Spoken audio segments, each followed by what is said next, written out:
Over the last year or so, I feel like one brand has gotten even bigger um, than others, and it's primarily a brand that's built on social media, YouTube, and my assumption is it's also on uh, Instagram, probably TikTok, and things like that. And that's the One Bite Pizza review by Dave Portnoy at Barstool Sports. He has gone out and independently rated a bunch of pizza places, primarily in pizza meccas, New York, and but other places where it makes sense for his brand to be. Um, but then he also started something called the Barstool Food Fund or something like that. Uh, it seems like that was a big deal to restaurants that were able to. I guess two questions. Number one, like, are there other pizza review things like that we're not seeing in our specific area?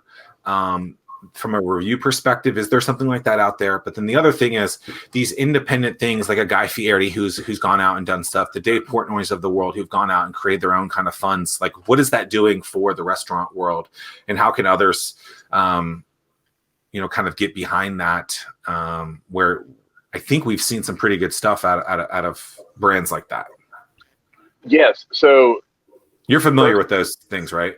Yeah. So I'm not sure of any sort of other review site or review content like that. But I mean, he has obviously a great following. Sure. You also have some great PR that's not going to be kind of connected to the brand of Barstool Sports and everything. You're able to make really an impact on these businesses you come in and review. I think it's great. I think it's really great for morale at a time when things are kind of a little bit bleak for a lot of people. The same guy with the Florida chef Andrew Grohl, while he was all frustrated with dealing with Governor Newsom of California, he started a fund where for employees of restaurants, and over maybe 3 weeks raised close to $500,000, and gave that all away. Obviously, to people that needed it. So you see a lot of really cool things like that with people getting behind each other and the industry, because while it's huge and very kind of diversified and segmented, it's also very close knit and really connected, and people looking out for their own, because it's a unique group of people that do it and that love it.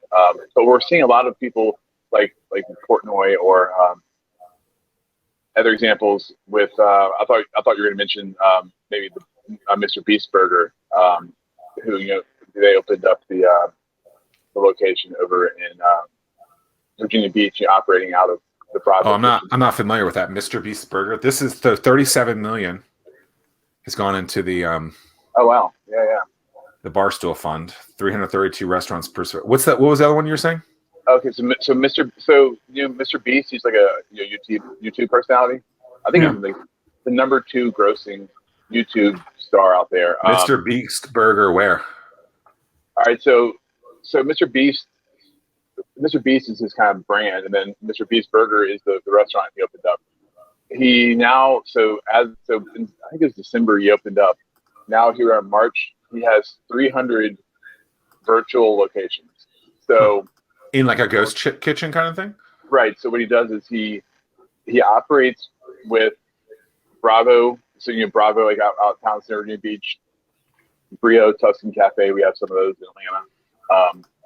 He has 300 of these where he teams up with a restaurant group and says, "All right, here's the menu for our food. We'll share the revenue with you in some capacity." Okay. Wow. There's one Chesapeake, Hampton, and Virginia Beach. Okay. Yeah. Okay. There you go. And they sold like 3 million burgers the first month.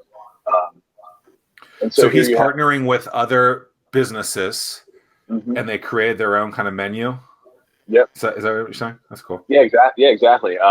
So if you're someone that's looking to maybe get into the restaurant space and you don't have the means to open up, you don't have the capital to open up, you don't really want to go the food truck route, you could maybe try to partner with a local independent restaurant and say, "Hey, here's our menu. I'd love to kind of work on this, while y'all are doing your thing too. I'll give you a cut of the revenue as part of rent. whatever else. But you're seeing a lot of people like this guy, Mr. Beastburger.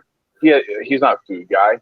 You have people like Wiz Khalifa in Indianapolis opened up Hotbox, which is a ghost kitchen focused on cannabis inspired food, which kind of goes to his brand.